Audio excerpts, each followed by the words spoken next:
had a relative of her husband's, a worthy man of the clan of Elimelech, whose name was Boaz. And Ruth the Moabite said to Naomi, "Let me go to the field and glean among the ears of grain after him, in whose sight I shall find favor." And she said to her, "Go, my daughter." So she set out and went and gleaned in the field after the reapers. And she happened to come to the part of the field belonging to Boaz, who was of the clan of Elimelech. And behold, Boaz came from Bethlehem and said to the reapers, "The Lord be with you." And they answered, "The Lord bless you." Then Boaz said to his young man who was in charge of the reapers, "Whose young woman is this?" And the servant who was in charge of the reapers answered, "She is the young Moabite woman who came back with Naomi from the country of Moab. She said, 'Please let me glean and gather among the sheaves after the reapers.' So she came, and she has continued from early morning until now, except for a short rest." Then Boaz said to Ruth, "Now listen, my daughter. Do not go to glean in another field or leave this one, but keep close to my young women. Let your eyes be on the field that they are reaping, and go after them. Have I not charged the young men not to touch you? And when you are thirsty, go to the vessels and drink what the young men have drawn." Then she fell on her face, bowing to the ground, and said to him, "Why have I found favor in your eyes, that you should take notice of me, since I am a foreigner?" But Boaz said to her, "All that you have done for your mother-in-law since the death of your husband has been fully told to me, and how you left your father and mother and your native land and came to a people that you did not know before. The Lord repay you for what you have done, and a full reward be given you by the Lord, the God of Israel, under whose wings you have come to take refuge." Then she said, "I have found favor in your eyes, my lord, for you have comforted me and spoken kindly to your servant, though I am not one of your servants." And at mealtime, Boaz said to her, "Come here and eat some bread and dip your morsel in the wine." So she sat beside the reapers, and he passed to her roasted grain. And she ate until she was satisfied, and she had some left over. When she rose to glean, Boaz instructed his young men, saying, "Let her glean even among the sheaves, and do not reproach her. And also pull out some from the bundles for her, and leave it for her to glean, and do not rebuke her." So she gleaned in the field until evening. Then she beat out what she had gleaned, and it was about an ephah of barley. And she took it up and went into the city. Her mother-in-law saw what she had gleaned. She also brought out and gave her what food she had left over after being satisfied. And her mother-in-law said to her, "Where did you glean today? And where have you worked? Blessed be the man who took notice of you." So she told her mother-in-law with whom she had worked and said, "The man's name of whom I work today is Boaz." And Naomi said to her daughter-in-law, "May he be blessed by the Lord, whose kindness has not forsaken the living or the dead." Naomi also said to her, "The man is a close relative of ours, one of our redeemers." And Ruth the Moabite said, "Besides, he said to me, 'You shall keep close to my young men until they have finished all my harvest.'" And Naomi said to Ruth, her daughter-in-law, "It is good, my daughter, that you go out with his young women, lest in another field you be assaulted." So she kept close to the young women of Boaz, gleaning until the end of the barley and wheat harvest, and she lived with her mother-in-law. This is the word of the Lord. Thanks be to God. One of the beautiful themes about Scripture is its ever relevant commentary on life and the human condition. Questions surrounding meaning, suffering, and love are discussed today, just as they were 3,000 years ago in the story of Ruth. And the book of Ruth helps us with these pervasive questions like, if God is good and loving, then why does he allow evil and suffering to exist? Maybe he's just loving and not powerful enough to end it, or maybe he's plenty powerful, but not loving enough to care. And what this story helps tell us is that the answers we seek are not so easily boiled down to, here's why things are happening the way they are. It doesn't give us bad answers. It doesn't give us cliche slogans either, but neither does Ruth let us avoid these pervasive questions. It forces us to push into the implications of what it is we truly believe. And what Ruth is telling us is that nothing is meaningless or in vain in the hands of a redeeming God. How does it do this? Well, it does it in at least 3 ways. 1, our peril is not meaningless. 2, our perseverance is not in vain. And 3, our praise is fitting. So chapter 2 picks up right where we left Ruth and Naomi. They've had a rough go. a famine in Judah, a move to Moab. Naomi's husband Elimelech dies. Naomi's sons marry foreign wives. And then there's 10 years of apparent childlessness for both daughter-in-laws. Then the 2 sons suddenly die. What's left of the family is Naomi and her 2 daughter-in-laws, Orpah and Ruth. And following Naomi's advice, Orpah goes back to Moab, back to her prior life. But Ruth does not. She clings to her mother-in-law. She says, where you go, I will go. Your people will be my people. Your God will be my God. And even after this kind of inspiring baptismal vow of sorts by Ruth, chapter 1 ended with Naomi saying, I went away full and the Lord has brought me back empty. The Almighty has brought calamity upon me. Don't call me Naomi. Don't call me pleasant. Call me Mara. Call me bitterness. So that's where we are. Number 1, our peril is not meaningless. So now in light of this tragedy, Ruth does something astonishing. She goes to work. Naomi is stricken with apathy, and Ruth takes initiative and says in verse 2, let me go to the field and glean among the ears of grain after him in whose sight I shall find favor. Now I'll explain why this action is amazing in just a second, but pause for a moment. In this story, we have different views presented to us. We have a kind of split screen of Ruth. We have the protagonist's perspective, her perspective. We see things through Ruth's eyes, and we have the narrator's perspective. We see things from an angle of above, from an angle of providence. And like any good story, the protagonist, the main character, is someone new to the story themselves. It means they're being introduced to the story. And so you and I, that means that we discover what they discover. Right? So through Luke Skywalker, we learn about the Force and the galaxy. And through Frodo, we learn about Middle-earth and the Ring of Power. Through Scout Finch, we learn about the social problems of racism and injustice in her hometown. And through Ruth, we're learning about the bittersweet providence of God. And it's in Ruth's simple gleaning that we get to experience that providence through her stories. She's lost her husband and is now leaving all that she knows, literally volunteering to be an outcast in a new and strange land. And she does this not knowing how her story is going to unfold. What are you doing, Ruth? Can't your new faith just be this private relationship with God, this bedtime prayer to help you sleep at night? Does it really have to affect every aspect of your life? Who you're associated with, where you go, who you might marry? But Ruth knows, as we should know, that genuine faith is manifest. It pervades, it permeates. What's more, in that, it's in Ruth's commitment to Naomi, her willingness to actually go and work. It's not begrudging. Okay, why? Well, we should remember that it's in the midst of Naomi's pain and lament and suffering that Ruth even actually comes to know God. So just as every good story has a protagonist being introduced to the story itself, every protagonist, every main character has a teacher, one who is explaining things to them. Luke has Obi-Wan, Frodo has Gandalf, Frodo has Gandalf, Scout has Atticus, Katniss has Lenny Kravitz, and on. And Ruth is Naomi. And the story that Naomi is telling Ruth is that there is a God who is simultaneously in control, loving, and one whom she can cast her burdens on.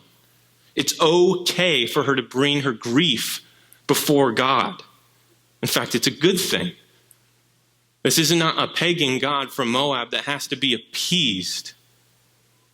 This told Ruth that God was intimately involved in her life, even in the most painful of tragedies, and somehow can give those tragedies an inclination of meaning, which is far more than what we can say for how our world deals with suffering. Ruth wasn't only leaving material security behind, she was leaving the world's thinly veiled security behind. See, if you find your meaning inside this life only, what you can do, what you can get, it can be taken away from you. Suffering can take it away.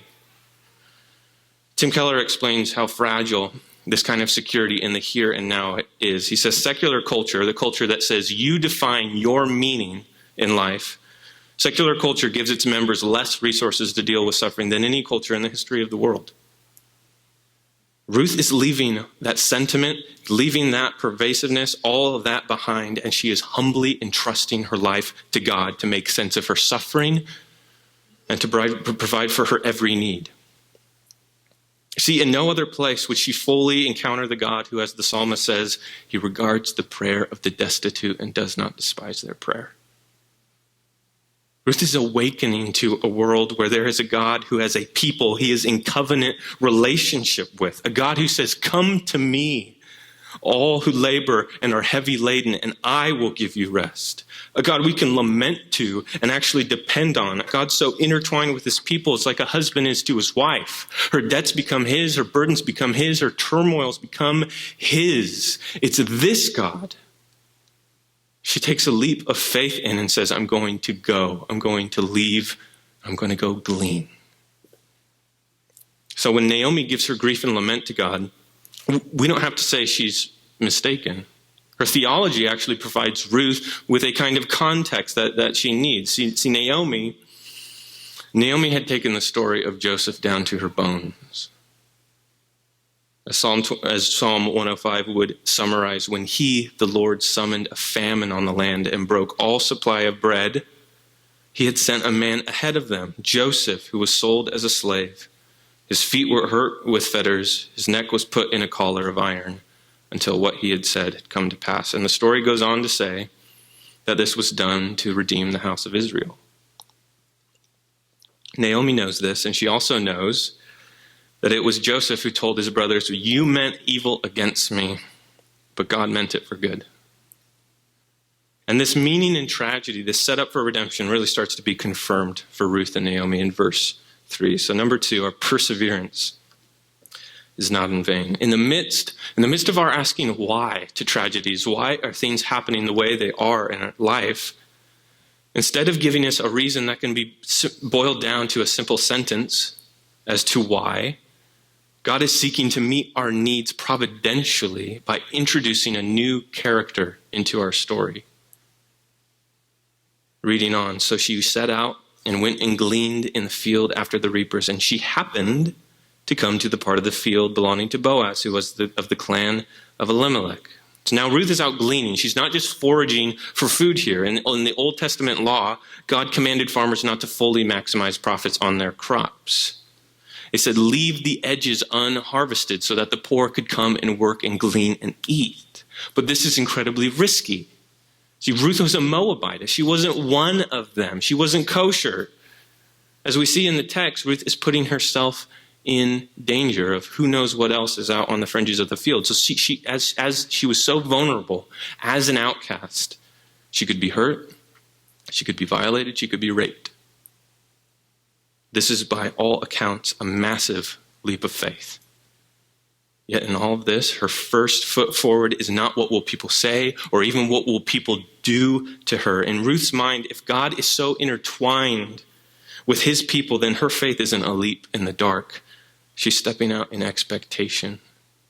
Let me go to the field and glean among the ears of grain after him in whose sight I shall find favor.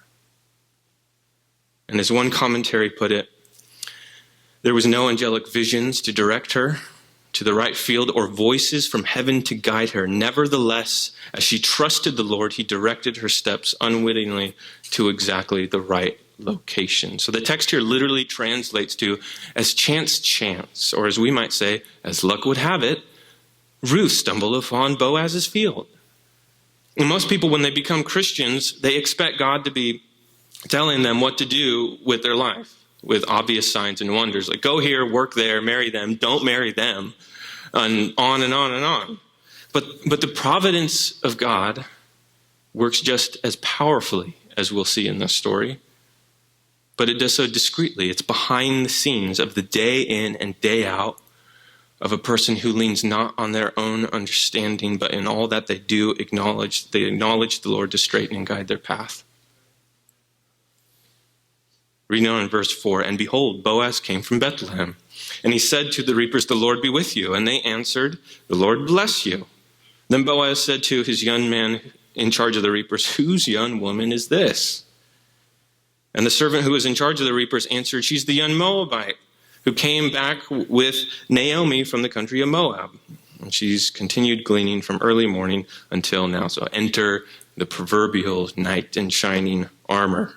Right? Many of the patriarchs of the Bible are brutish, foolish men that God shows his grace to despite their actions. Boaz is different. Completely different. His first words are, "The Lord be with you." And this is very telling for a character in the Old Testament. What their first words are, it tells you a lot about them. And this is a man of standing. It says a man of valor, a wealthy man, a good man, even a godly man. But remember, it's this man who is of the clan of Elimelech, Naomi's husband's clan. And it's his field Ruth happens to stumble upon, and he happens to take notice of Ruth. And he asks about her, and the foreman, speaking almost hesitantly, he's like, "Oh, her? Yeah, she's that one Moabite girl. She's been pestering us all day." And Ruth she's infamous now, and Boaz has heard of her, and he's drawn to her, not out of pity, not out of obligation. Just how Ruth did not commit herself to Naomi out of pity or obligation. He's taken back by Ruth. Her work, her commitment to her mother-in-law, her bravery to come and glean, and all of this in light of her husband's passing is utterly astonishing to Boaz. It was impossible not to notice the character of this woman. So Boaz entreats Ruth. He even sits her at his table, which was completely unaccustomed for Israelite men to do. And he serves her. Not only this, but he begins showering her with privileges. He tells his men to give her drink and to allow her to harvest with his servants and to bring her in from the edges of the field where, who knows, she could be hurt by who knows what. He says in verse 8, "Now listen, my daughter. Do not go to glean in another field or leave this one, but keep close to my young women. Let your eyes be on the field they are reaping and go after them." Thinking this is all too good to be true, Ruth asks, "Why have I found favor in your eyes, that you should take notice of me since I am a foreigner?" She was only expecting to approach the man's field and to beg for leftovers. But the love of God is shown in beautiful ways. As the father chases after the prodigal son and refuses his plea to become a servant, he adorns him with robes and jewels and throws him a party. It's extravagant. Hear Boaz's reply in verse 12, "The Lord repay you for what you've done, and a full reward be given you by the Lord, the God of Israel, under whose wings you've come to take refuge." So she gleaned in the field until evening, and she beat out what she had gleaned, and it was about an ephah of barley. So it's recorded that an average worker's food rations in ancient Babylon was about 2 pounds of grain or barley. An ephah, the amount Ruth went home with, is between 30 and 50 pounds. I love the picture given here. Don't go anywhere else. Don't go into any other field. Stay here, stay close, and you can have as much as you want. This is reminiscent of when the Lord tells Adam and Eve, "I have given you everything you need. Go and enjoy my bounty. This garden is yours. Just stay within these boundaries." How often we view God's command for you and I to lay down our constant demand of autonomy as a mean rule, rather than what it is, the difference between standing on a solid rock and jumping off a cliff. There was a study done very similar to this concept. It was premised on the question of what if we took the fences of a playground down? And so at recess they did, and the children came out to play, and there were no fences. And something interesting happened. Instead of the kids expanding their play, they became incredibly fearful and insecure. In fact, they just kind of shut down. See, within the boundaries, they were literally bouncing off the walls and going crazy and playing with reckless abandonment. But when there was no parameters, everything became subjective. They didn't know what exactly to do. They just huddled around a foursquare court and didn't even play much. Similarly, Ruth is discovering that her greatest needs are being met within the exclusive boundaries of this man. How unmodern. But this isn't covetous. This isn't manipulative. She's safe, she's protected, and has so much food she can barely carry it home. Everything she would need. It's as if she's back in the garden before the fall, free from the imminence of death and the consequences of sin. So is the moral of the story just work hard no matter what? Be honest with God. He'll make your life better. Not quite. Remember, Ruth is a Moabitess. She hasn't earned a single blessing from the hand of Boaz. He's not just patting her on the head and saying, good job, kid. No. Ultimately, Boaz treats Ruth not according to her social status, but according to her need. Ruth's good character, her perseverance in the face of tragedy, is just fertile soil for the hand of God to show his redemption. The reward is not in her actions, it's in her taking refuge. It's not in her work, it's in her refuge. He regards the prayer of the destitute, and he does not despise their prayer. So Ruth has struck gold. She lugs her ephah of barley home, where Naomi says in verse 9, "Where did you glean today? Blessed be the man who took notice of you." So she told her mother-in-law with whom she had worked, and said, "The man's name with whom I work today is Boaz." And Naomi said to her daughter-in-law, "May he be blessed by the Lord, whose kindness has not forsaken the living or the dead." Naomi also said to her, "The man is a close relative of ours, one of our Goels, one of our redeemers." What's a redeemer? In the law of Israel, there was a principle called the kinsman redeemer. And when a woman was widowed, it was the responsibility of an unmarried man within the family clan to take her as his bride so that she wouldn't become destitute, so that she wouldn't have to be sold into slavery to survive. So that whatever estate her deceased husband had actually would, and whatever name he had, would carry on and go to the son the Redeemer would potentially have with her. It was the Redeemer's job to go where there was death and bring life. See, God knew that the ancient people's entire economy, any individual's entire well-being, rested on if they had a family. If you didn't have a family, you had nothing. Back then, people didn't marry for sex. They didn't marry if the scale of compatibility tipped in their favor. You married to have a family. And so the law gave the Israelites these specific commands that would help keep families intact under trying circumstances for such as these. It was a mercy to them. It was a mercy to families. As John Calvin called them, the first church, the family. This is why Naomi is floored. She and her husband thought their family was wiped out in the famine over a decade ago, and lo and behold, after all these years, her foreign daughter-in-law just happens to stumble upon the field of Boaz, of the clan of her husband. He takes notice of her, gives her favor, invites her at his table, and now the chances are still slim, but he prospectively, at great cost to him, could prospectively redeem their fortunes, their names, their lives. This is the arc in the story where we see the characters really begin on their journey. The quest, the mission, or goal is really clearly set before them. You can almost hear it, right? "Help us, Boaz, you are our only hope." And after all of this grief, the lament and asking why, the sudden twist occurs, and this broken family finally feels a genuine hope. As the psalmist writes, "Those who sow in tears shall reap with shouts of joy." And so the chapter concludes, finding our characters in an entirely new situation. They went from bitter to blessed. Ruth sowed weeping, and she's come back with shouts of joy.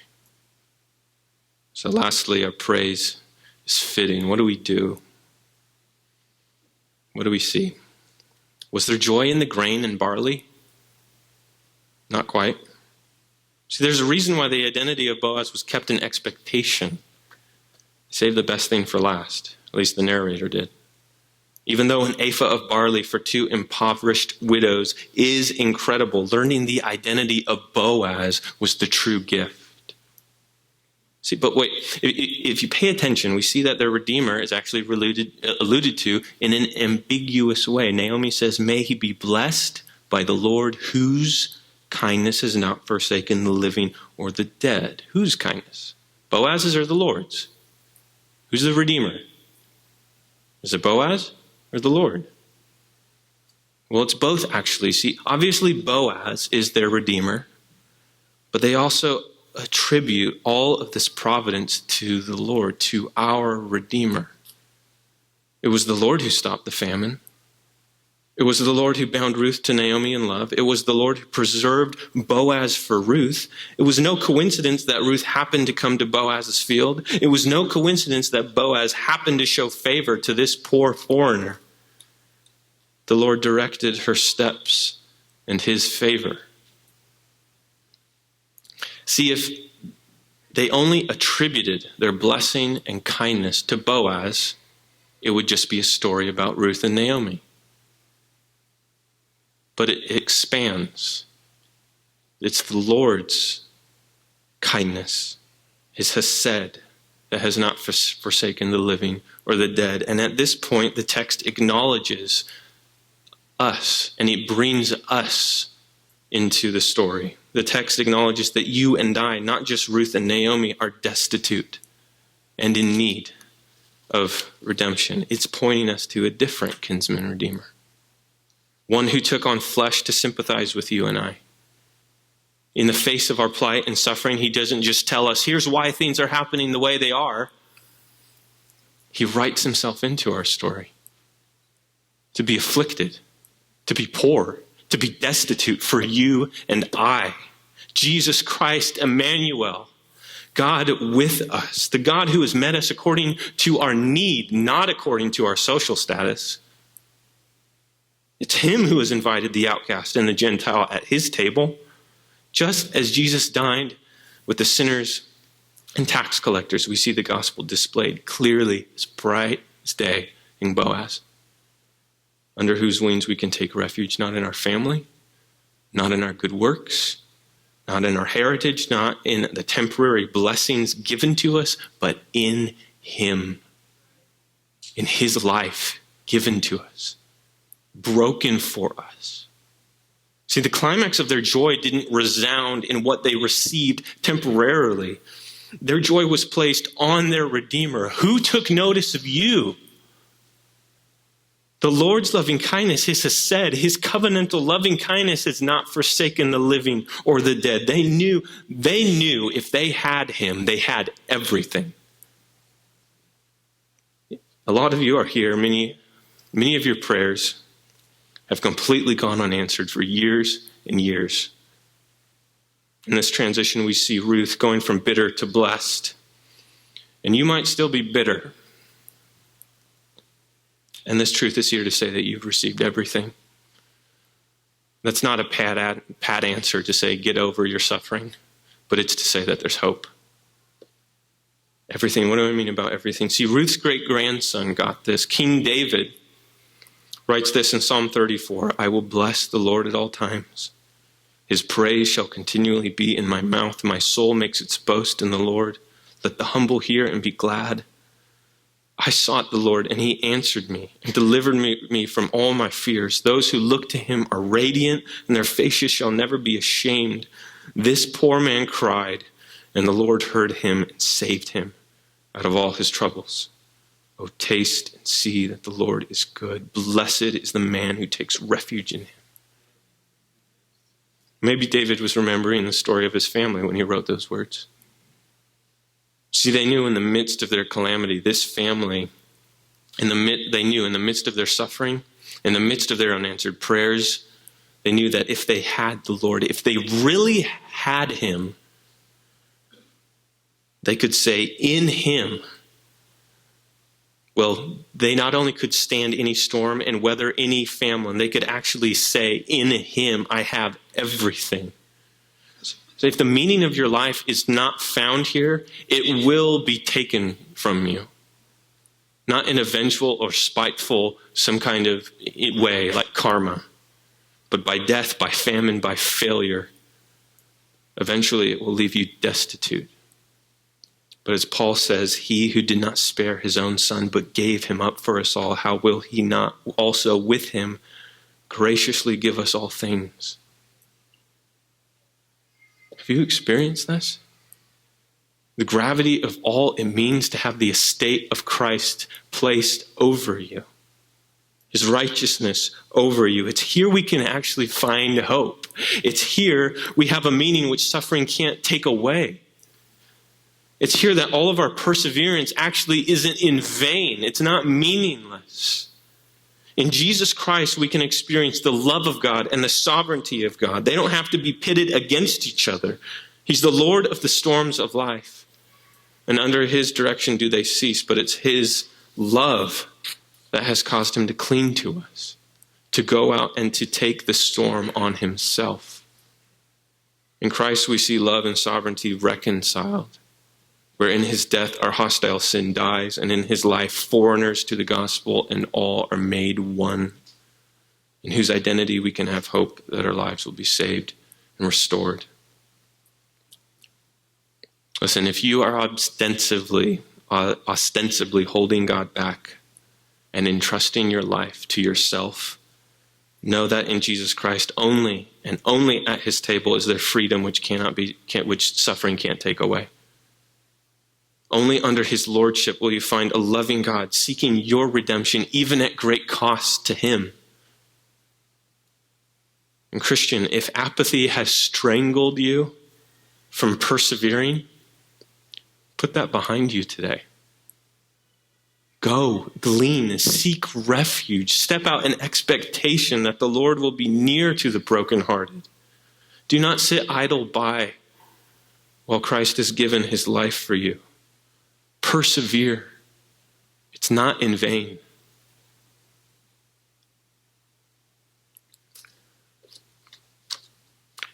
On January 13th, 1967, in the middle of South Dakota, a sheriff's car pulled up to a house in the middle of the snow in the country. And my 7-year-old father found out his dad died in a plane crash. His 2 older siblings and his mom found out their husband and dad would not be coming home. So they moved where there was family. They moved to Lodi, California. My dad grew up bitter. Met my mom in high school. After high school, they got married. 10 years of hard life. They found the Lord. Raised a family. And the middle son of that family found a church in Stockton and told the youngest brother about that church. And I listened to the April 9th, 2009 Easter sermon of Reality Stockton, and my life was changed because my grandfather died in a plane crash. That's not to say that, hey, everything happens for a reason. But it is to say that nothing is meaningless, not in the hands of a redeeming God. So know this morning, like Naomi and Ruth knew, that if you have him, your Redeemer, you have everything. Let's pray.